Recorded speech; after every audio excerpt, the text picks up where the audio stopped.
사실은 우리가 이 세상을 사는 이유가 뭐예요? 행복하려고 사는 거 아니에요? 이 세상을 사는 이유가 내가 자식 공부 열심히 시키고 내가 돈 많이 벌고 여러분들처럼 좋은 아파트 환경 좋은 데 가서 사는 이유도 다 뭐예요? 행복하기 위한 거예요. 그런데 이걸 뒤집어 보고 자세히 들여다보면은 행복이 뭔지를 모르고 어떻게 하면 행복하게 사는지를 모르고 내가 어떻게 돈을 쓰면 행복하게 사는지를 모르는 사람들이 대부분이에요. 뭐 때문에 사는지를 모르는 사람이 너무 많아요. 그래서 우리나라는 초등학교 태어나면서부터 공부하기 시작합니다. 어디 들어가려고? 서울대학 들어가려고. 그래갖고 서울대학이 몇 퍼센트 들어가요? 1% 들어가요. 그럼 나머지 99%는 무슨 생각이 들어요? 참 난 불행하다. 그런 생각 참 많이 해요. 그리고 그 부모는 내가 서울대학에 들여보내려고 있는 돈 없는 돈 다 쏟아붓는데 내 자식이 서울대학 못 가고 저 지방 무슨 3대학에 들어갔어. 그럼 부모는 어떻게 생각해? 부모도 나도 불행하다고 생각하는 거예요. 애도 불행하고 본인도 불행하고. 그럼 서울대학 들어가는 애는 행복하냐? 밥 먹고 공부만 해갖고 20살 때까지 공부만 해갖고 서울대학에 들어가는 애는 행복하냐? 저는 아니라고 생각해요.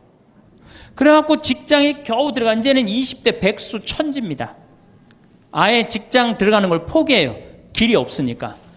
그럼 죽어라고 에너지는 젊은 청춘은 청춘대로 날리고 20대는 공부해갖고 취직도 못하고 그래갖고 결혼해갖고 55세까지 어떻게 합니까? 또 애 교육시켜야지. 또 내가 얼마 전에 그 어느 용인에 있는 유치원에 엄마들한테 이렇게 강의를 이렇게 갔는데 너무너무 그 원장 선생님한테 슬픈 얘기를 들었어요. 그 유치원 애들한테 그 유치원이 제가 보기엔 전국에서 제일 좋은 것 같아요. 마당도 넓고 시설이 너무너무 좋아. 그런데 그 유치원에서 다른 유치원으로 간대요. 영어 때문에. 그 유치원은 영어를 안 가르치니까. 그러니까 그때부터 애들을 괴롭히기 시작하고 본인도 괴로운 거예요. 여기를 보내야 되냐, 저걸 보내야 되느냐. 얼마 전에 반포 본당에서 여기 와서 피정을 했는데 아주 중국집, 유명한 중국집 하는 사장님이 여기 왔어요. 신부님, 정말로 그 부모들이 와갖고 애들 스케줄 관리를 해준다는 거예요. 탕수육 하나 시켜놓고. 그러니까 자기가 없는 거야. 오로지 누구한테만 매달려 있는 거야? 자식한테만 매달려 있는 거야. 그러니까 55세까지 했는데 서울대학은커녕 무슨 제3대학에 들었어. 본인도 불행해. 그리고 이제 이러고 딱 죽으면 좋은데 이게 죽지도 않네. 100살이 될 때까지. 그러니까 우린 다 불행한 거예요. 그래서 우리나라가 178개 국가 중에 행복 지수가 102등이에요. 거의 꼴등이에요, 꼴등. 이렇게 잘 먹고 잘 살면서도 안 행복하다고 그러는 게 슬프지 않아요? 그래서 지금부터 제가 영국 BBC에서 진짜 행복하지 않다는 사람들을 모아갖고 이 10가지, 물론 제가 한 3, 4가지는 바꿨지만은 10가지를 실시를 하고 나니까 딱 3개월 지나고 난 다음에 다 행복하다고. 이렇게 세상이 행복한지 난 모르겠다고 그랬대요. 그래서 내가 지금부터 오늘 이 시간에는 10가지를 얘기를 할 테니까 여러분들 제가 하는 얘기를 잘 듣고 그대로 하면은 분명히 행복합니다. 왜냐하면 내가 행복하니까. 첫 번째, 운동해라. 행복의 첫 번째 조건은 건강입니다. 몸이 아프면요, 아무것도 할 수 없어요. 몸이 아픈 건 뭐든지 귀찮습니다. 몸이 아프면 자신감도 없습니다. 몸이 아프면은 돈도 빠져나갑니다. 그러니까 내가 행복하려고 그러면 제일 먼저 뭐 하면 돼요? 운동하면 돼요. 그래서 30분 정도, 일주일에 3번 정도 몸 안에 산소를 충분히 공급해줘야 돼. 몸 안에 산소를. 그러면은 모든 기관이 다 좋아져요. 산소 공급해주는 제일 좋은 방법은 뭐예요? 걷는 거, 산에 가는 거. 그리고 그것도 여의치 않으면 여러분들 스트레칭 하는 거. 그리고 내가 조금 돈이 있다. 수영장 가는 거. 수영장 가는 거 참 좋아요. 벤자민 플랭클린이라는 사람이 미국의 독립 선언문을 기초한 분이에요. 이분이 뭐라고 그러냐면 여러분들 잘 아는 유명한 얘기입니다. 재산을 잃으면 조금 잃은 거고 명예를 잃으면 반을 잃은 거고 건강을 잃으면 다 잃었다 그랬어요. 건강을 잃으면 다 잃은 거예요. 저도 원래 관절염이 있었어요. 그래갖고 내 동창들이 나보고 40살 네가 넘어서 살면은 이별여행 가준다고 그랬어요. 세계 이별여행. 그때까지 못 살 것 같았거든. 그리고 내가 보자 신부 때도 교우들이 나한테 그랬어요. 신부님 곧 쓰러져서 죽을 것 같아요. 그랬어요. 정말로 그렇게 건강이 안 좋았어요. 근데 제가 수영을 하면서부터 건강해지기 시작해서 수영하면서. 지금 수영장 25m 풀 40밖에 한 번도 안 쉬고 돕니다. 한 번도 안 쉬고. 그거 어려운 거 아니에요. 조금만 여러분들 투자하면. 그걸 이제 그런 이 건강에 자신이 생기니까 요즘은 뭐를 해요? 스킨스쿠버 다이빙을 합니다. 이게 지구상에 여러분들이 보는 건 30%예요. 70%는 어디가 있어요? 바다에 가 있어요. 바다 안에 들어가 보면 정말로 아름답고 신비해요. 그러니까 건강하니까 옛날엔 꿈도 못 꿨죠. 제가 바다에 들어간다는 건 꿈도 못 꿔. 나 하나 걸어 다니기도 힘들었는데. 근데 지금은 너무너무 좋고 행복해요. 건강의 행복의 첫 번째 조건은 뭐예요? 건강이에요. 여러분 오늘 당장에 집에 가갖고 신부님 지금 애 키우고 너무 돈이 좀 빠듯합니다. 쉬운 방법이 하나 있어요. 집에 가서 학원 끊어요. 애들 학원. 학원만 끊으면 여러분들 뭐가 생겨?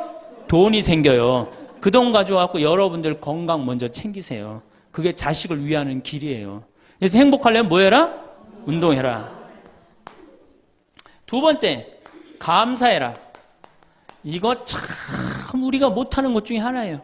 하루에 5가지씩 감사라는 거예요. 하루에 5가지씩. 저는요, 이 얼굴은 제가 씹다 뱉은 수제비 같이 생겼어도 이 목소리 하나는 정말로 100만 불짜리라고 그래요. 목소리 좋죠? 제가 이렇게 강론을 잘 못해도 할머니들이 제 손을 꼭 잡고 항상 뭐라 그러냐면 신부님 너무 강론이 귀에 쏙쏙 들어온다고. 그게 강론을 잘하는 게 아니에요. 제 목소리 톤이 이렇게 대중한테 귀에 쏙쏙 들어가는 톤이에요. 얼굴은 씹다 뱉은 수제비 같이 생겼어도 목소리 좋은 건 신부한테는 최고 선물 아니에요? 아니 내가 얼굴 못생긴 거 이거 원망한들 이거 다시 바뀝니까? 안 바뀌어요. 제가 키가 1m 원래는 67이었어요. 근데 30대 후반이 되니까 66으로 줄어들더라고. 요즘 재보니까 65로 떨어지고 있어요. 자꾸 이게 쭈그러들어 키가. 그래 내가 키가 1m 70이 안 넘는다고 원망한들 다시 늘어납니까? 여러분들 중에 내가 가지지 못한 거 아무리 안타까워해도 절대 가질 수 없어요. 내가 머리가 깡통이야. 근데 아무리 두들겨 팬다고 걔가 똑똑한 놈 됩니까? 한 번 깡통은 영원한 깡통 되는 거예요. 그런데 애는 깡통인 현실은 무시하고 내 희망이 서울대학이라고 애를 괴롭히면 여러분들 행복할 것 같아요? 행복하지 않아요. 내가 가지고 있는 것을 감사하는 거. 이거 굉장히 중요합니다. 제가 군대 가기 전에 우리나라를 한 바퀴 여행을 해야 되겠다. 그리고 청량리에서 기차를 타고 강릉 앞바다에 딱 도착을 했는데 새벽에 태양이 뜨는데요. 구름 한 점 없는 바다에서 태양이 뜨는데요. 불덩어리가 떠오르는 거예요. 전 지금도 그걸 보여주게 하신 하느님 아버지한테 정말 감사해요. 여러분들 그런 태양 보신 적 있으세요? 3대가 공을 쌓아야지 봅니다. 바닷가에 사는 사람들도 잘 못 봐요. 왜냐하면은 뜰 때 항상 구름이 이렇게 깔려 있지 그냥 맨 바다가 있기는 그것이 절대 쉬운 게 아니에요. 근데 그때 막 군대 가기 바로 직전에 하느님께서 그 태양을 보여주실 때 제 마음이 어떻겠어요? 이거는 얼마나 감사해요. 그러니까 매일매일 감사해야 돼요. 저는 맨날 수원에 있는 어머니 아버지한테 감사하잖아요. 이렇게 인사. 이렇게 목소리 좋게 놔주셔서 감사하다고. 또 작년에 제가 아프리카를 갔었어요. 아프리카를 갔는데 세렝게티 초원을 갔어요. 세렝게티 초원이 얼마나 넓으냐면 서울서부터 대전까지 한 평야예요. 딱 한눈에 펼쳐져요. 믿어지지가 않죠. 가서 보세요. 신부님 무슨 돈으로? 학원만 안 보내면 다 생깁니다. 학원만 안 보내면 다 생겨요. 그런데 서울서부터 대전까지 딱 펼쳐졌는데 마침 누때 이동 시기에 우리가 같이 이렇게 다니는 거하고 맞물렸어요. 200만 마리가 이동을 하는데 여러분들 200만 마리 상상이 가요? 그 푸른 초원에 누때 200만 마리가 이동을 하는데 내가 이 하느님이 창조의 세상에 내가 들어와 있구나. 그걸 느끼는 거예요. 감사하는 거예요. 그리고 우리 인생 돌아보면요. 억울한 거, 분한 것만 생각하면 여러분들 도움 돼요? 우리가 습관을 잘못 길렀어요. 우리 할머니들 나하고 대화 꼭 해보면은 내가 지난번 강의 때도 말씀드렸지만 신부님 내 말 좀 들어보세요. 그럼 꼭 대동아 전쟁부터 참 억울하고 분한 것만 다 나열한단 말이야. 그럼 그 인생 행복하겠어요? 인생 돌아봐서 즐거웠던 거, 행복했던 거. 여러분들 아이가 첫 걸음 뛰었을 때 행복했어요, 안 행복했어요? 그때 막 흥분됐죠? 그렇게 행복했던 순간은 다 까먹고 억울하고 분한 것만 그대로 차곡차곡 쌓아놓으면 그 사람이 행복할 것 같아요? 내 아이가 처음으로 엄마라고 그랬을 때 행복했어요, 안 행복했어요? 그럼 그것만 생각하라는 거예요. 지난 과거를 돌아볼 때 즐거웠던 거, 행복했던 추억만 마음에 자꾸 쌓일 때 내 마음이 이뻐지는 거. 우리 성가에도 내 마음은 주님께서 가꾸시는 작은 정원이라는 노래도 있잖아요. 근데 그놈의 정원이 그냥 가시밭, 뭐 그냥 미움, 분노, 증오만 꽉 차 있다면 그 밭이 행복한 정원이 되겠어요? 정원이 안 됩니다. 여러분들 아파트 입주했을 때 동백지구에 행복했어요, 안 행복했어요? 행복했죠. 그 앞뒤로 산이 다 있고 얼마나 좋아요. 그렇죠? 그런 것만 하란 말이에요. 자식이 깡통인 거 막 거기에만 매달려 있고 그러지 말고.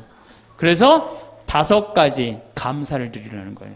우리는 감사드릴 이유가 얼마나 많아요. 여러분들 나무는 한번 저 자리에 딱 심어지면은 100년이고 1000년이고 움직일 수 있어요, 없어요? 근데 우리는 움직여갖고 지금 경기도 이 강원도까지 와갖고 여러분들 맑은 공기, 이 꽃 가득한데 여러분들 산책하는 거 보니까 꽃 속에서 꽃이 산책하는 것 같아요. 너무 보기 좋더라고. 얼마나 좋아요. 물고기는 물 속에서만 살 수 있어요. 그렇죠? 근데 우리는 하늘도 날고 땅도 걷고 바다도 들어가고 인간으로 태어난 게 얼마나 풍요로워요. 인간은 굉장히 풍요로운 존재예요. 생명력에 있어서. 그 풍요로움을 내가 마음껏 누리고 느끼고 살아가는 사람이 있는가 하면은 뒷방에 처박혀갖고 원망하고 분노하고 저주하는 사람, 그리고 살아가는 사람이 있어요. 여러분 어느 걸 선택하시겠어요? 먼저 거를 선택하시는 게 굉장히 중요해요. 그래서 항상 감사해라. 3번째, 대화해라. 이게 100년 살 사람들의 숙제 중에 숙제입니다. 대화가. 왜냐하면 이게 30년 공자님 시대엔 평균 연령이 38세였어요. 대화할 시간이 어디 있어요. 애 놓고 애 키우고 그러다 죽기 바쁜데. 근데 지금 애가 다 직장에 다니고 애 손자 손녀까지 낳는데도 내가 죽어야 안 죽어요? 그러면 그 많은 시간 뭐 하고 살 거예요? 그 많은 시간 대화하고 살아야 돼. 나하고 영적으로 맞는 사람하고 이야기하는 거 굉장히 중요합니다. 영적으로 맞는 사람이랑 대화하는 거. 나는 우리 신부들하고 대화하는 거 참 좋아하는데, 나는 우리 그 동기 신부들도 뭐 친한 편이지만은 우리 선배들하고도 많이 친해요. 내가 아주 좋아하는 신부 베드로 신부가 작년에 나하고 북유럽을 여행을 가기로 했는데, 이 신부가 몸이 아파갖고 다시 복귀를 해. 그러니까 이제 다시 본당 신부로 발령을 받아서 이렇게 일반 여행을 가기 싫고 성지순례를 가고 싶었나 봐요. 나하고 약속을 깨고 저는 혼자 북유럽을 가고, 이 신부는 메주고리를 갔다 왔어요. 메주고리를 갔다 왔는데, 내가 이제 교구청 강의 나가거나 교구에 강의 나갈 일이 있으면 그 집에서 잠을 잘 자요. 이제 그 성지순례 갔다 오고 난 다음에 그 집에서 잠을 자는데, 그 신부가 미안했는지 성지순례 갔다 온 이야기를 해주는 거예요. 메주고리는 40년 동안 성모님이 4명한테 매일 발현한대요. 한 명한테는 부활 때, 성탄 때, 또 한 명한테는 8월 10, 매달 15일에 이렇게 발현을 한대요. 그곳에 이제 갔는데, 거기서 신부님을 한 분 만나셨대요. 어떤 신부님을 만났느냐 하면은 이탈리아 신부님인데 시실리 본당 신부님을 만났대요. 근데 이 신부님이 나이가 굉장히 80이 다 된 할아버지래요. 근데 이 할아버지가 신앙의 여정이 특별했던 거야. 이 할아버지 신부님은 태어나면서부터 엄마가 뭐라고 그랬냐면 너 신부 되라 그랬대요. 그러니까 머릿속에 딱 신부에는 아무것도 박혀 있는 게 없는 거예요. 그리고 엄마가 얼마나 무서웠느냐 하면은 주일미사를 빠지면은 빨개 벗겨갖고 내쫓았대요.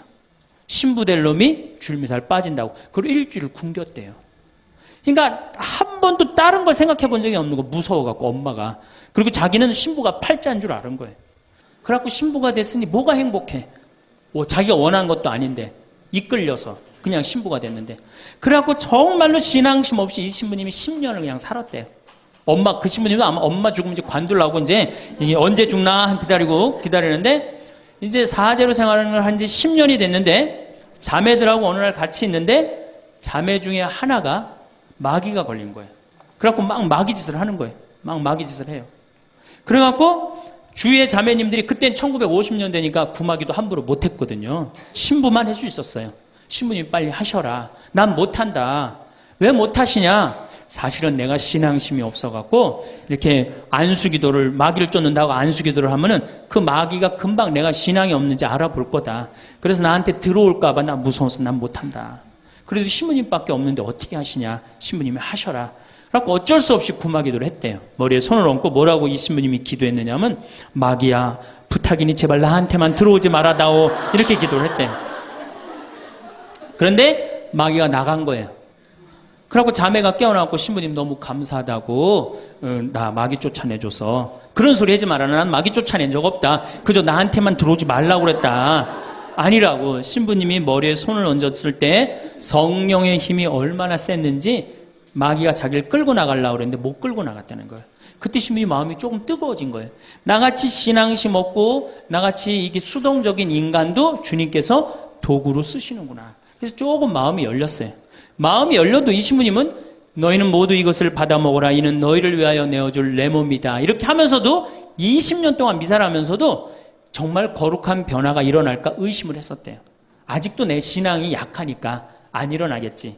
근데 20년째 너희는 모두 이것을 받아 먹어라. 이는 너희를 위하여 내어줄 내 몸이다. 그러는데 예수님의 목소리가 딱 나와서 예수님이 하는 걸 느끼겠더래요.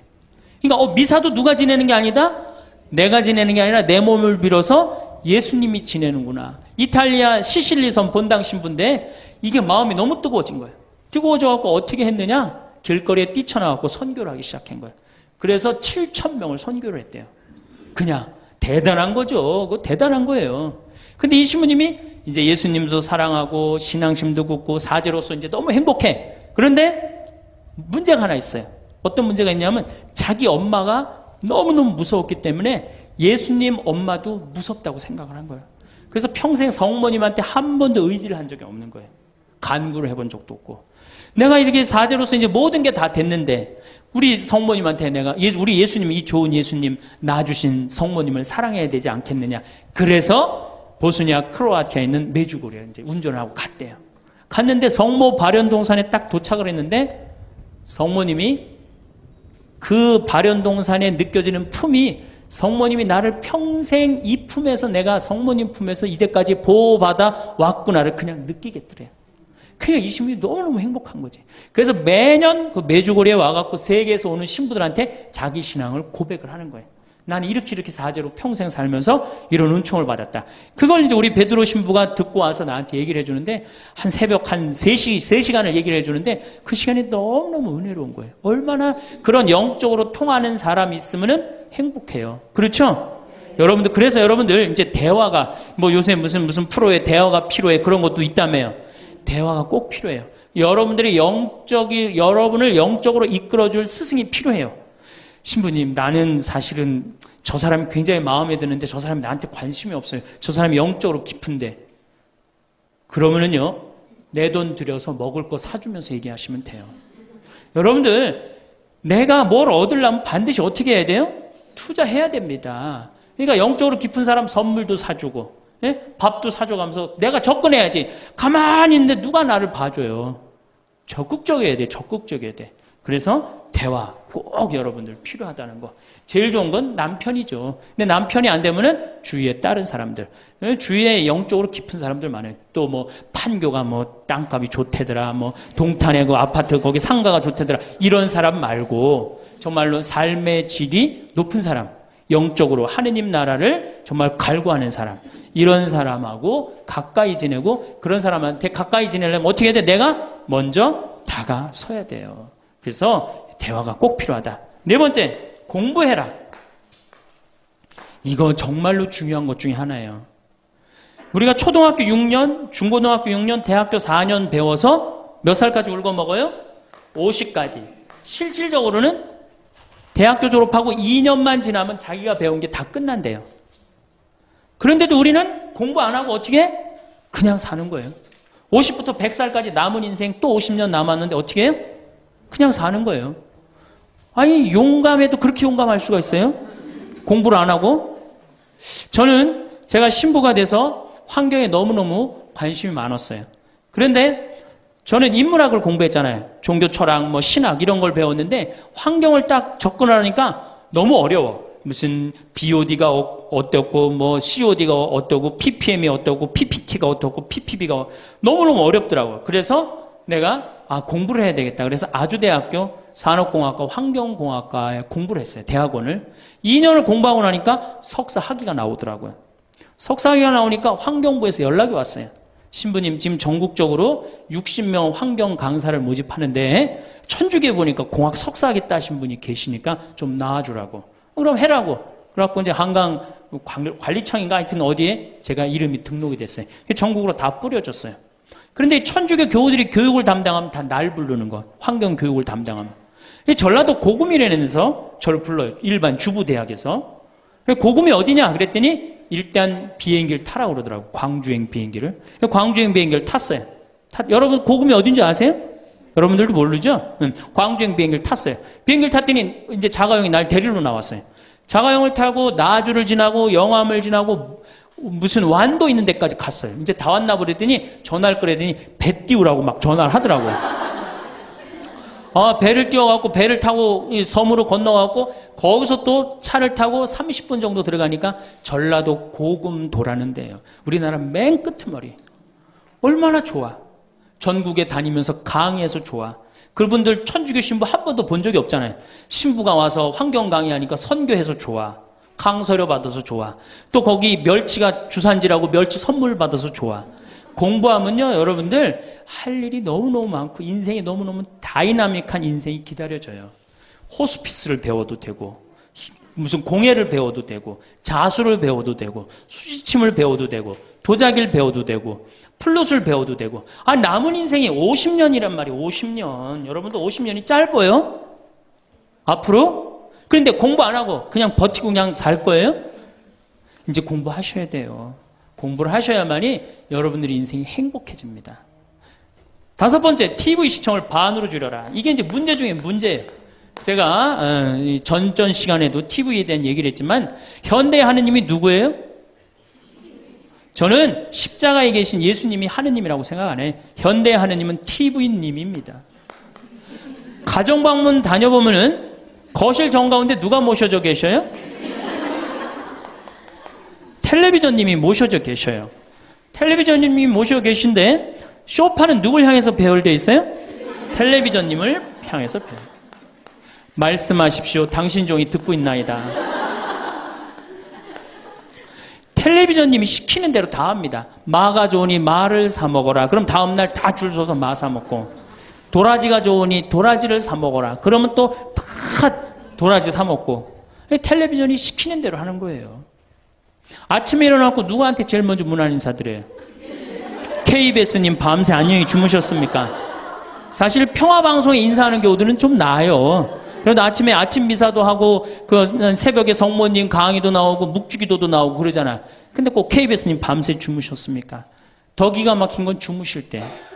텔레비전님 주무시기 전엔 절대 안 자요. 텔레비전님이 주무셔야지 어떻게?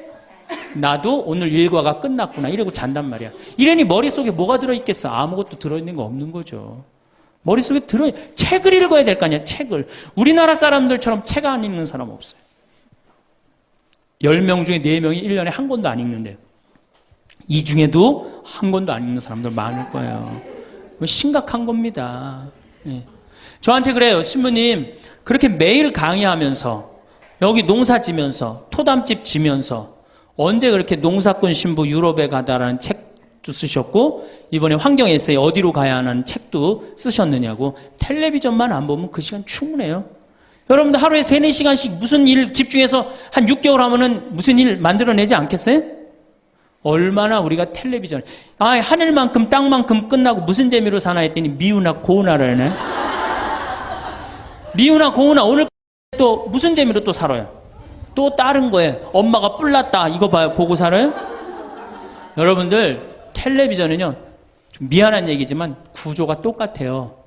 부잣집 아들 가난한 집 딸, 아니면 부잣집 딸 가난한 집 아들, 이룰 수 없는 사랑에 못된 시어머니. 예? 그렇죠? 그게 매년 똑같이 반복되고 똑같은 내용이에요. 그거를 10년 동안 그 앞에서 시간을 보낸다고 생각해 보세요. 아깝지 않아요? 그 시간에 해야 될 일이 얼마나 많은데, 대화도 해야 되고 운동도 해야 되고 감사도 해야 되고 공부도 해야 되는데, 이걸 전부 다 어디다 갖다 쏟아부어? 텔레비전에 갖다 쏟아부어요.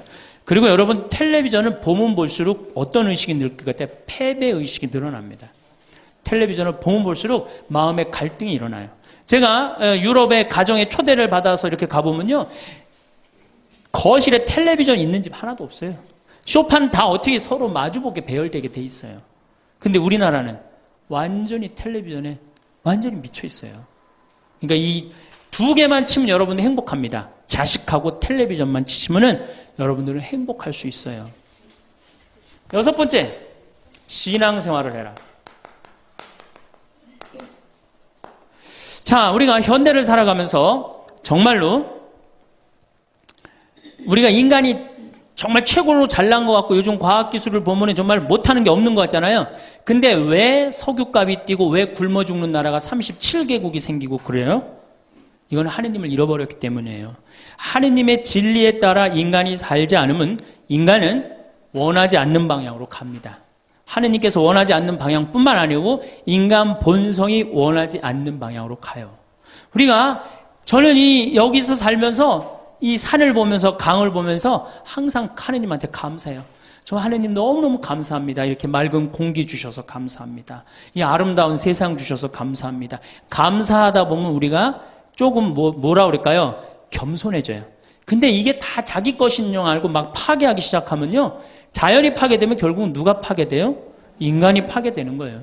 그러니까 우리가 하느님께 가까이 가면은 자연도 일치가 되는데 하느님으로부터 멀어지면 멀어질수록 자연도 파괴되는 거예요. 그래서 여러분들 신앙생활 하십시오. 아까 제가 천주교 조금 욕을 했는데 그래도 천주교 괜찮아요. 아주 제가 보기에는 무슨 우리 교우들 어두운 데로 안 끌고 가요. 더욱이 내 동창 중에 또 옛날에 죽산성당 아시죠? 죽산 성지 있는 데 있죠? 거기 내 동창 신부가 그 본당 신부로 있었는데 그 신부가 너무 재미난 얘기를 해줬어요. 아니 옆에 30년 동안 개신교 다니던 할머니가 어느 날 개종을 했대요. 성당으로. 똑같이 열심히 나오더래요. 교회 나가는 것만큼 훨씬. 근데 이 할머니가 다리가 부러진 거예요. 그래갖고 택시 타고 또 계속 나오는 거예요.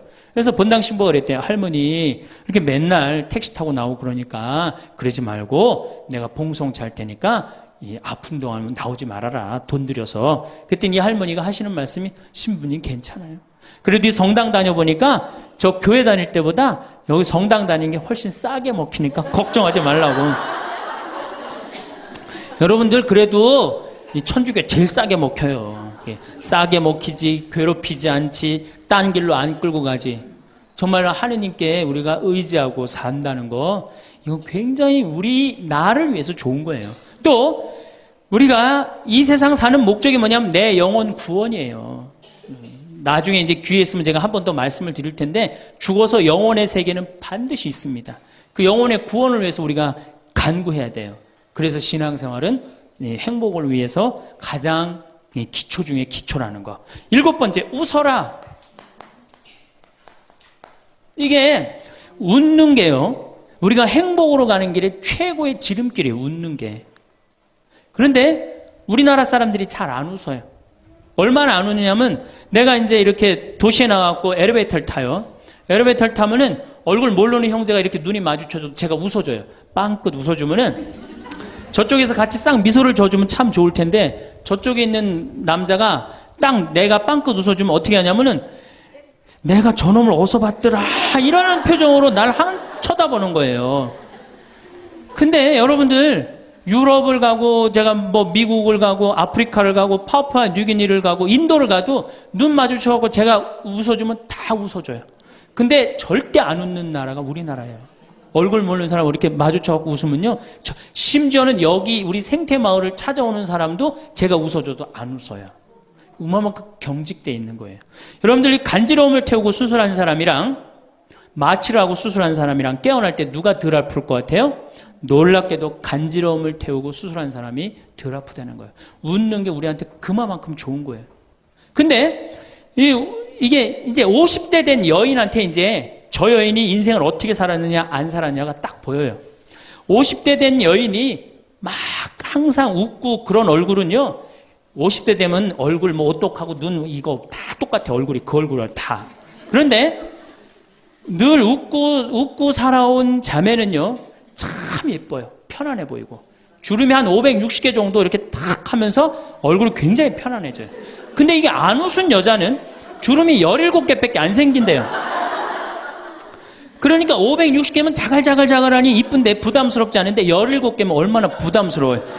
이마에 칼자국 나인 거지. 쫙 굵은 주름. 여기 쫙. 이 사람은요, 웃어도 무서워요. 예, 웃어도 무서워요. 그러니까 여러분도 웃으면서 사세요. 제가 보통 강의를 이렇게 다니면 일반 주부대학 이렇게 강의를 달 때는 아해모 어해줘요. 얼마나 잘 웃는지 몰라요. 근데 내가 일반 공무원들 이렇게 강의를 갈 때가 있어요. 특히 무슨 이렇게 과장들 이런 그런 분들 한 번은 한 200명을 강의를 했는데 죽는 줄 알았어, 내가. 2시간 내내 한 번도 안 웃는 거예요. 내 강의를 듣고. 그런데 여러분들, 남녀 수명의 차이가요, 6년이 납니다, 6년이. 여성이 83세, 남성이 76세. 이제 6년, 7년이 나요.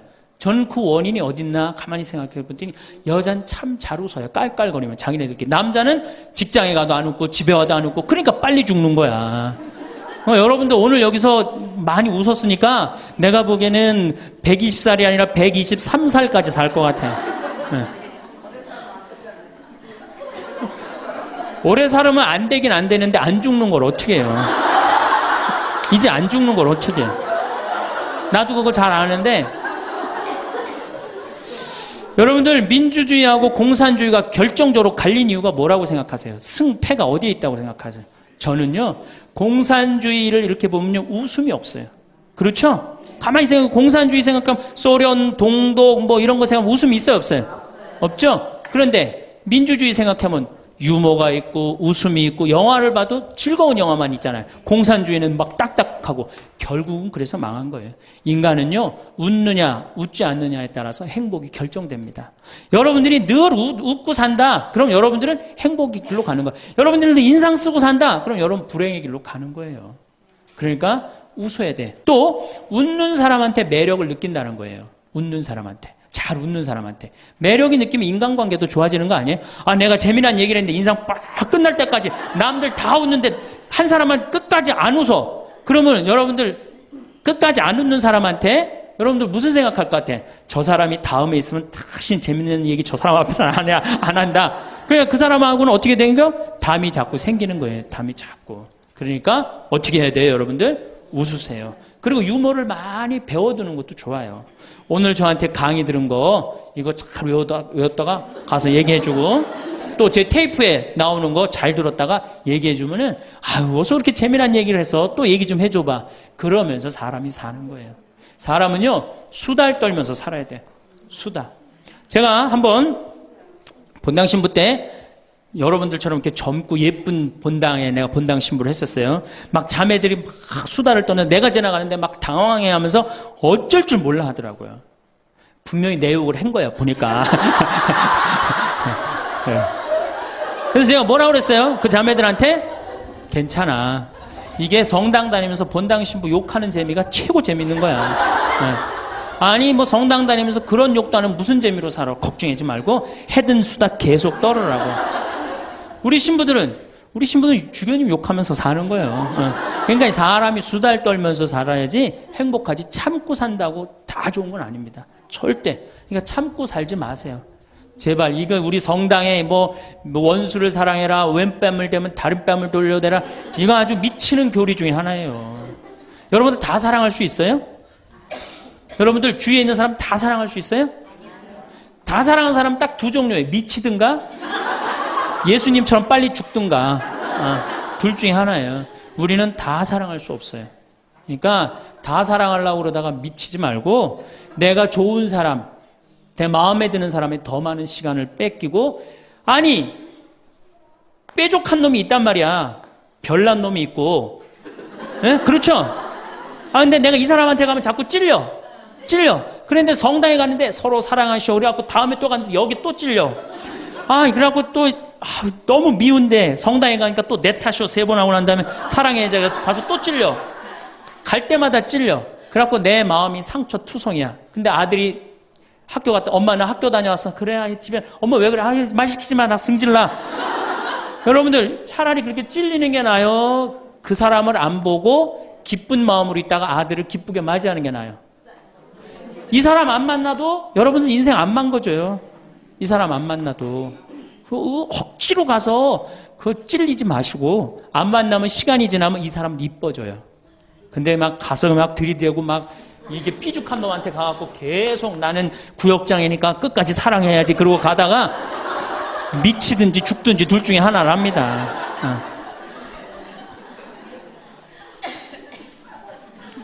여덟 번째, 전화해라. 자, 여러분들, 저는 수원교구 신부예요. 수원교구 신부인데, 저는 뭐 다행히 우리 원주교구 주교님이 허락을 하셔서 여기 평창에 들어와서 살고 있습니다.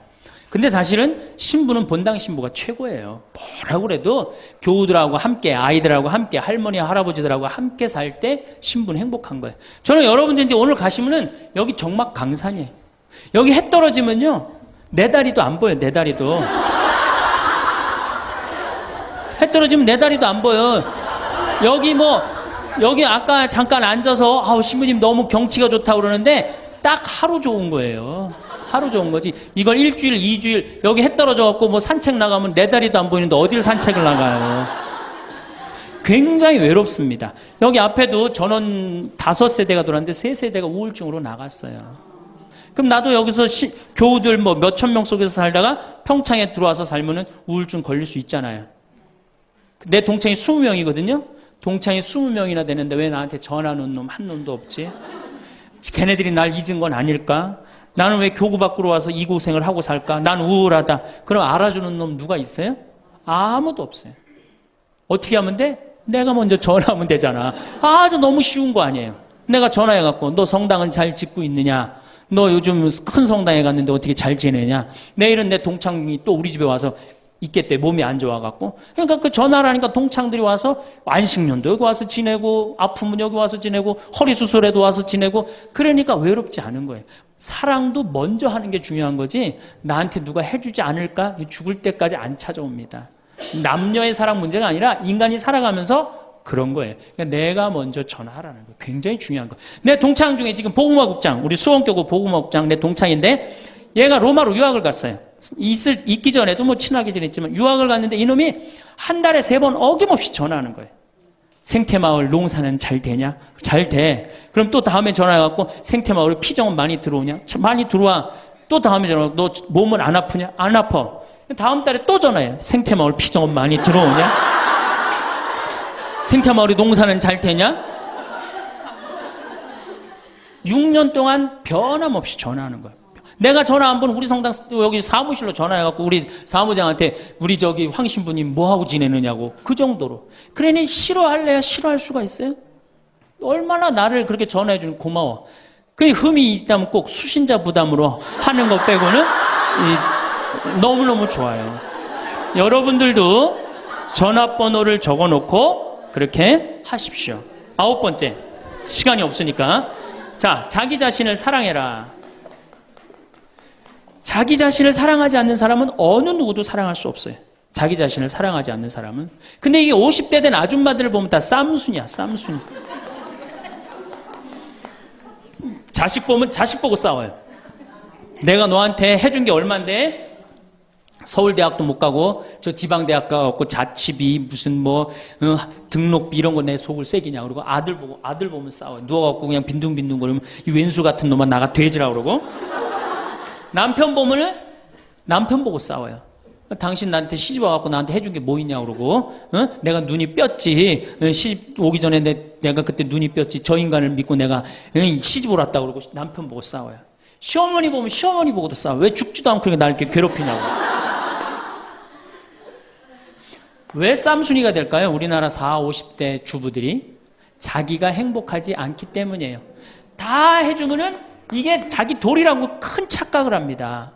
그런데 시간이 가면 갈수록 상실감을 느껴요. 이젠 본인이 행복하려고 노력하세요. 여기 암 걸린 분들, 마지막에 이제 더 이상 살 수 없는 분들이 나한테 와갖고 면담을 해요. 특별히 자매님들이 나한테 면담을 할 때 울며 불며 통곡하는 얘기가 뭔지 아세요? 왜 다른 사람들한테는 그렇게 최선을 다했는데 왜 나한테 한 번도 맛있는 거 안 먹이고 나한테 좋은 거 한 번도 구경 안 시켜주고 왜 한 번도 나한테 못 해줬느냐고. 그런데 이제 죽으니 너무너무 나 자신이 불쌍하고 나 자신이 너무너무 억울하다는 거예요. 여러분들이 이제 자신을 위해서 쓰세요. 신부님 돈이 어디 있어요? 학원만 안 보내면 돼요. 또 대학 다니는 자식 있으면 어떻게 당장 오늘 집에 가고 휴학시켜요. 니네가 벌으라고. 우리나라처럼 이렇게 자식한테 끝까지 대주는 나라는 아무 나라도 없어요. 미국은 졸업하고 30년 동안 대학 학비를 갚습니다. 다 자기가 갚아요. 우리나라처럼 결혼할 때까지 다 대주는 나라는 아무도 없어요. 그런데도 부모 자식 지간이 가장 안 찾아가는 나라가 우리나라가 1등이에요. 사랑이 제대로 안 된 거죠. 제대로 된 사랑을 안 하는 거죠. 나도 본당 신부로 이렇게 있으면서 냉면을 먹고 싶어. 그럼 총회장이 사줄래나 부회장이 사줄래나 성모회장이 사줄래나 안 기다립니다. 냉면 먹고 싶으면 어떻게? 내가 가서 사 먹어요. 내가 냉면 먹고 싶은지 누가 알아? 내가 가서 사 먹으면 되지. 그러니까 아무도 못 얻어먹어서. 그럼 이제 가을 지나가는데 가을 때, 강론 때 내가 교우들이 여기 3,500명이라며 교우가 3,500명 냉면 하나도 못 사 얻어먹었다. 그럼 교우들이 무슨 생각할 것 같아? 우리 신부님 챙겨주는 사람 하나도 없고 빨리 장가 보내드려야 되겠다. 이런 생각한단 말이에요. 그래서 나는 내가 사 먹어요. 내가 사 먹는 동시에 혼자 사 먹으면 청승 맞잖아요. 회장님들 데려가서 내가 사줘요. 내 돈으로. 신부님 무슨 돈이 있어서? 나 강사료 많으니까 다 사줘요. 근데 우리 천주교 교우들은요, 먹고 떨어지는 법이 없어요. 언제 효과가 나타나? 내 영명 죽일 때 다 돌아와요. 그러니까 어떻게? 나도 행복하고 교우들도 행복하고. 얼마나 좋아. 자기 자신을 사랑하십시오. 자기 자신을 귀하게 여겨야만이 그런 나를 보고 다른 사람이 행복한 거예요. 엄마가 맨날 인상 쓰고 있으면 자식이 행복하겠어요? 남편이 행복하겠어요? 시어머니가 행복하겠어요? 늘 밝은 모습으로 이렇게 행복하게. 그러니까 여러분들 자신을 사랑하세요. 10번째, 시간이 없으니까 맨 마지막으로는 이웃에게 친절해라. 이게 이제 문제 중에 문제예요. 우리 천주교 교우들이 무겁게 신앙생활합니다. 십자가의 길도 하고 양심 성찰도 하고 때로는 묵상도 하고 심하게는 관상기도까지 막 어디 다니면서 해요. 근데 실질적으로 그렇게 무겁게 신앙생활하는 만큼 이웃한테 넉넉하냐? 넉넉하지 않아요. 1,000원 갖고 얼마나 치사하게 구는 줄 아세요? 여러분들 1,000원 가지고 정말 1,000원 때문에 막 갈등하고 괴로워하고 힘들어하고 얼마나 그런 줄 아세요? 여러분들 전철을 탔어요. 마음 편안하게 딱 앉아있는데 갑자기 누가 바구니를 들더니 맹인이 어두운 밤에 캄캄하 이러면 이때부터 갈등하기 시작하는 거야. 이 1,000원을 줄까 말까 이때부터 괴로워하고 얼굴이 빨개졌다 하여자 누가 주래 옆에서 누가 그런 적도 없는데 내가 100만 원 갖고 괴로워하면 또 이해를 해요. 이건 1,000원 가지고 딸랑 1,000원 가지고 줄까 말까. 그리고 뒷꼭지를 보고 뭐라 그래? 그래도 1,000원을 줄걸. 하느님이 이런 나를 보고 하늘에서 무슨 생각할 것 같아요? 저걸 천당에 데리고 올까 말까. 뭐하러 십자가의 길을 하고 뭐하러 이렇게 심각하게 참회절을 해요? 이런 거 하나도 제대로 못할 거라면은. 재작년에 여기 물폭탄이 터졌어요. 그래갖고 다 잠겼어요, 평창에. 근데 안성에 있는 요셉 양로원, 농아 양로원 할머니들이 전화가 왔어요. 수녀님을 통해서. 신부님 우리가 돕고 싶다는 거예요. 아니 무슨 무료 양로원에 있는 할머니들이 돕느냐. 자기네들이 정부에서 나오는 돈이 있대요. 그래서 1,000원씩 고수톱 칠 때 고리도 뜯고 음식물 남기면 1,000원씩 모은 돈이 50만 원을 모아뒀대요. 그래서 여기 우리 형제 중에 조립식에 사는 형제가 집이 다 떠내려갔어요. 그래서 와라. 그랬더니 80만 원을 갖고 왔어. 할머니들이. 한 4-5분이 말 못하는 할머니들이. 그리고 이불 12채, 전기밥솥 하나. 아니 무료 양론에 사는 할머니도 1년에 한 번씩 돕는다는데 그 살기 좋다는 동백에서 살면서 한 번도 안 도우면은 여러분들 천당 갈 것 같아요? 못 가. 아니 우리가 너무 이웃한테 인색하게 살아요. 내가 시장에 나갔어. 시장에 나갔는데 다리 잘린 분이 이 고무 타이어를 하고 막 음악을 틀고 껌을 이렇게 리어카에 밀고 와. 그러면은 야 천당 갈 공로살 기회가 오는구나. 이런 생각을 해야 되는데 무슨 생각을 해? 제발 내 쪽으로만 오지 마라. 여러분들 교황님이요 뭐라고 그러셨느냐면은 나는 행복했습니다. 여러분들도 행복하십시오. 그리고 가셨죠? 요한 바오로 2세 교황님이. 저는 그 말이 이 세상 어떤 명언보다도 명언이라고 생각해. 인간으로 와서 행복하게 살아야 돼요. 갈 때 행복하게 가야 돼요. 여러분들 신앙생활하는데 우울하게 하면 안 됩니다. 정말 내가 하느님 믿는 거 아니야. 온 우주의 아버지가 내 아버지 아니에요. 주인이 얼마나 행복해. 뭐 때문에 여러분들 고통스러운지 아세요? 욕심 때문에 고통스러운 거예요. 그 욕심만 조금만 내다버리면 마음이 얼마나 자유로워요. 다닐 때도 얼마나 많고 구경할 때도 많고 얼마나 아름다워요. 우리 그냥 대한민국처럼 아름다운 나라가 어디 있어요. 세계에서 제일 아름다운 나라가 대한민국이에요. 다녀볼 때 너무 많아.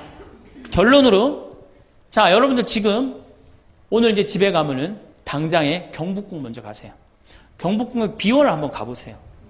그 조경이 얼마나 멋있어. 뭐 남편 손을 잡든 자식 손을 잡든 친구 손을 잡든 가갖고 도시락 해갖고 거기서 딱 까먹으면 바로 왕비만 바로 되는 거 아니에요? 옛날엔 거기 누가 들어갔어요? 지금은 들어갈 수 있어요 없어요? 있잖아요. 5,000원 10,000원만 내면 5,000원만 되면 왕비가 될 수 있는데 그 행복한 길을 우리가 땅바닥 우울하게 쳐다보느냐고 못 찾아가고 있는 거예요. 그래서 전 여러분들이 행복했으면 좋겠어요. 여러분들이 행복해야지 대한민국이 행복합니다. 예, 감사합니다. 황창현 신부님 말씀 어떠셨나요?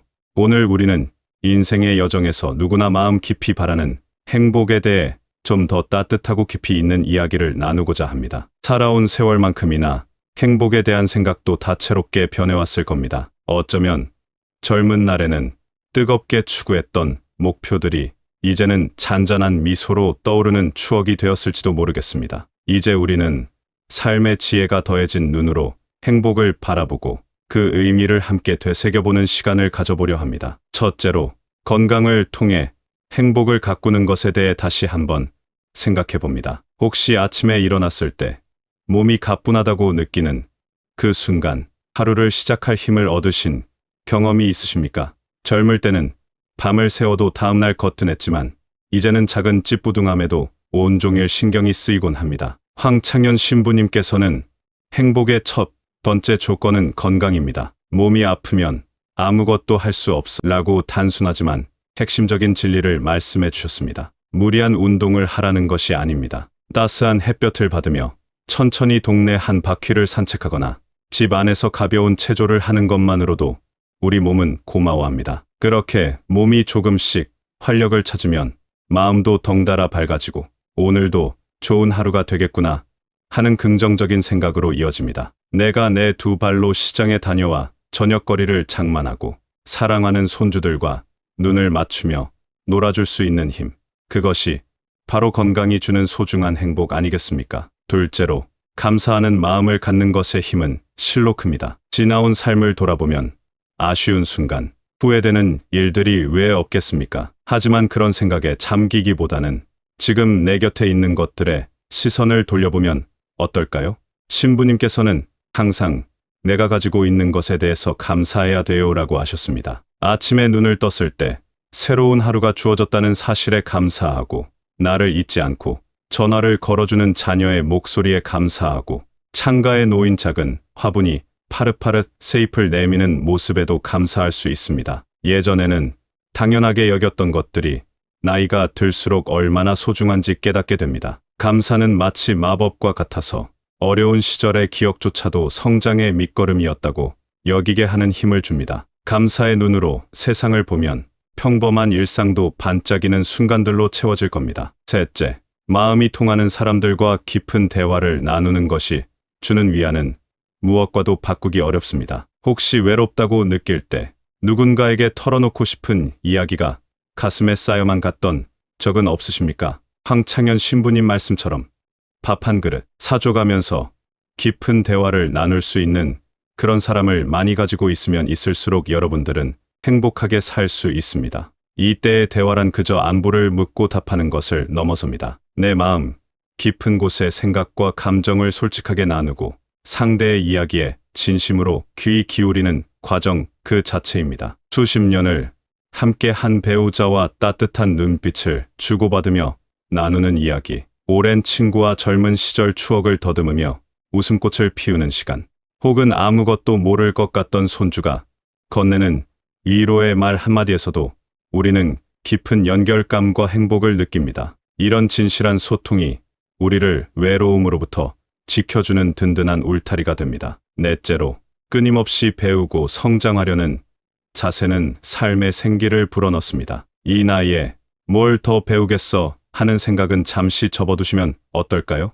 새로운 것을 배우는 것은 마치 메마른 땅에 단비를 뿌리는 것과 같습니다. 처음에는 조금 어색하고 어려울 수 있습니다. 하지만 스마트폰 사용법을 익혀 멀리 사는 자녀나 친구들과 매일 얼굴을 보며 이야기 나눌 수 있게 되었을 때의 그 성취감, 새로운 노래 한 곡을 배워 사람들 앞에서 불러보았을 때의 그 뿌듯함은 경험해 본 사람만이 압니다. 동네 도서관에서 흥미로운 역사 강의를 듣거나 평소 관심이 있던 분야의 책을 읽으며 새로운 지식을 쌓는 즐거움도 큽니다. 배움은 뇌를 건강하게 하고 세상과 우리를 연결하는 끈을 더욱 튼튼하게 만들어줍니다. 평생 공부한다는 신부님의 말씀처럼 배움에는 정년이 없습니다. 다섯째, 텔레비전 시청 시간을 조금 줄여보는 것에 대해 좀 더 생각해 봅니다. 텔레비전은 때로 좋은 친구가 되어주지만 너무 많은 시간을 할애하다 보면 다른 소중한 활동들을 놓칠 수 있습니다. 혹시 텔레비전을 끄고 집 안의 정적을 느껴보신 적 있으십니까? 그 고요함 속에서 잊고 지냈던 다른 즐거움을 찾아보는 것은 어떨까요? 예전에 즐겨 뜨던 뜨개질을 다시 시작해 손주에게 줄 목도리를 만들거나 먼지 쌓인 앨범을 꺼내 추억 여행을 떠나거나 좋아하는 옛 노래를 들으며 조용히 지난 날을 음미하는 시간은 텔레비전이 줄 수 없는 또 다른 만족감을 선사합니다. 창밖의 새소리에 귀 기울이고 바람에 나무잎 스치는 소리를 듣는 것만으로도 마음이 평화로워질 수 있습니다. 여섯째, 마음의 평화를 찾는 노력은 우리 삶의 질을 높여줍니다. 꼭 거창한 종교 활동이 아니더라도 자신만의 방법으로 마음의 안식처를 찾는 것이 중요합니다. 황창현 신부님께서 신앙생활은 행복을 위해서 가장 기초 중에 기초라고 하신 말씀은 우리 영혼의 평화가 얼마나 중요한지를 일깨워줍니다. 조용한 새벽녘에 홀로 앉아 따뜻한 차를 마시며 명상에 잠기거나 아름다운 자연 속을 거닐며 온전히 나 자신에게 집중하는 시간은 혼란스러운 마음을 정화시켜 줍니다. 또한 행복해라 마음이 가난한 사람들, 행복해라 마음이 온유한 사람들, 행복해라 마음이 깨끗한 사람들이라는 예수님의 산상설교처럼 마음을 비우고 순수하게 세상을 바라볼 때 진정한 평화가 찾아옵니다. 때로는 누군가를 용서하고 나 자신과 화해하는 과정 속에서 더 큰 평안을 얻기도 합니다. 일곱 번째는 많이 웃는 것입니다. 웃음은 돈 안 드는 보약이라는 말이 있지 않습니까? 사소한 일에도 크게 웃을 때 답답했던 가슴이 뻥 뚫리는 듯한 시원함을 느끼신 적 있으실 겁니다. 신부님께서는 웃는 거야말로 우리가 행복으로 갈 수 있는 지름길이에요. 웃을 일을 많이 만드세요라고 하셨습니다. 자녀나 손주들의 재롱에 박장대소하고 친구들과 옛 추억을 이야기하며 웃음꽃을 피우고 재미있는 이야기를 들으며 함께 웃는 시간은 우리 삶에 활력을 더합니다. 웃음은 전염성이 강해서 내가 먼저 웃으면 주변 사람들도 함께 웃게 되고 그 긍정적인 에너지가 선순환을 이룹니다. 일부러라도 웃는 연습을 하다 보면 정말로 즐거운 일이 더 많이 생기는 것 같습니다. 여덟 번째, 소중한 인연들을 꾸준히 이어가는 것은 우리 삶을 풍요롭게 합니다. 나이가 들수록 새로운 관계를 맺는 것이 쉽지 않기에 기존의 인연들을 잘 가꾸는 것이 더욱 중요해집니다. 몸이 불편해서 외출이 어려운 친구에게 먼저 전화를 걸어 안부를 묻고 작은 정성이 담긴 손편지를 보내보는 것은 어떨까요? 소소한 관심과 노력이 관계를 더욱 돈독하게 만듭니다. 저 사람은 나를 잊지 않았구나 하는 생각만으로도 상대방에게는 큰 위로가 될 수 있습니다. 가족이나 친구들과 정기적으로 만나 식사를 하거나 함께 짧은 여행을 떠나는 것도 좋은 추억을 만들고 유대감을 강화하는 방법입니다. 우리는 서로에게 기쁨을 나누고 슬픔을 위로하며 함께 살아가는 존재들입니다. 아홉 번째는 자기 자신을 아끼고 사랑하는 마음을 갖는 것입니다. 평생 가족을 위해 헌신하고 자녀들을 키우느라 정작 자기 자신은 돌보지 못했던 분들이 많으실 겁니다. 황창현 신부님은 자기 자신에게 친절해라 라고 간곡히 말씀하셨습니다. 이제라도 나 자신을 가장 소중한 친구처럼 대우해 주십시오. 내가 좋아하는 음식을 만들어 먹고 몸이 원하는 만큼 충분히 쉬고 때로는 아무것도 하지 않고 그저 멍하니 창밖을 바라보는 여유도 필요합니다. 젊은 날의 나에게 참 애썼다. 장하다고 격려해주고 지금의 나에게는 괜찮다. 이만하면 잘 살았다고 다독여 주십시오. 나를 진정으로 사랑하고 존중할 때 다른 사람도 나를 그렇게 대하게 됩니다. 마지막 10번째는 타인에게 친절을 베푸는 삶입니다. 누군가에게 도움을 주었을 때 상대방에 감사하다는 말 한마디에 내 마음까지 따뜻해지는 경험을 해보셨을 겁니다. 버스에서 자리를 양보하거나 무거운 짐을 든 이웃을 도와주거나 길에서 만난 아이에게 따뜻한 미소를 건네는 작은 친절은 세상을 좀 더 살기 좋은 곳으로 만듭니다. 또한 친절은 돌고 돌아 언젠가 나에게도 따뜻한 온기로 돌아옵니다. 내가 베푼 작은 선행이 누군가의 하루를 밝게 만들 수 있다는 사실은 큰 보람과 함께 나도 아직 쓸모 있는 사람이라는 긍정적인 자존감을 느끼게 해줍니다. 황창현 신부님께서 65세 이후부터 느끼는 행복이 다르대요라고 하신 말씀은 우리에게 많은 생각을 하게 합니다. 젊은 시절에는 목표를 달성하고 무언가를 성취하는 데서 오는 행복이 컸다면 이제는 손주가 내민 작은 꽃 한 송이에서 오래된 친구의 따뜻한 전화 한 통에서 창문으로 스며드는 햇살의 평화로움에서 더 큰 행복을 느끼곤 합니다. 마치 잘 익은 과일이 그윽한 향과 깊은 단맛을 내듯 우리 인생의 이 시기도 그 나름의 풍요로움과 아름다움으로 가득 차 있습니다. 여러분, 오늘 우리가 함께 나눈 이야기들이 각자의 삶 속에서 행복의 의미를 다시금 되새기고 일상 속에서 더 많은 기쁨을 찾아내는 작은 계기가 되었기를 바랍니다. 행복은 거창한 곳에 있는 것이 아니라 바로 우리 마음 속에 그리고 우리가 만들어가는 관계 속에 있다는 것을 기억해 주십시오. 앞으로도 서로의 지혜를 나누고 서로에게 위로와 격려를 건네며 함께 이 아름다운 인생길을 걸어갔으면 좋겠습니다. 감사합니다.